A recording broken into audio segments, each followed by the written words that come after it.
Hey friends, this is a quick tutorial on how to get started using the plugin. So there are a couple things that I recommend. First of all, obviously go to your plugins and make sure the Transient Shaper Pro plugin is actually enabled. And then under the audio section, these are optional, but if you enable the Metasound Experimental plugin, then the cat type shows up. Keep in mind that is an experimental feature. And then if you enable the waveform editor, then the waveform transformation is available.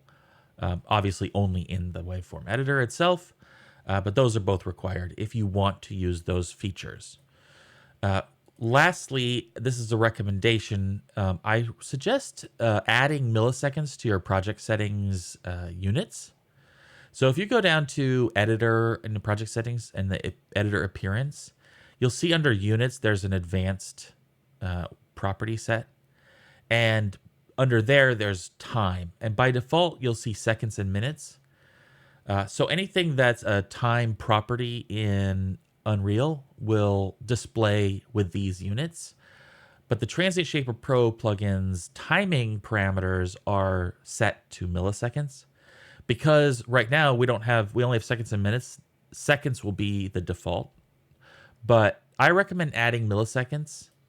And I think it's going to make it easier to use the plugin. But this will be in the source effect property set, the submix effect property set, and the waveform transformation set. Unfortunately, the time parameter in Metasounds doesn't adhere to this system. So those will still display in seconds. But for the other ones, it'll display in milliseconds. So that's my recommendation. I hope you enjoy using the plugin. Thanks.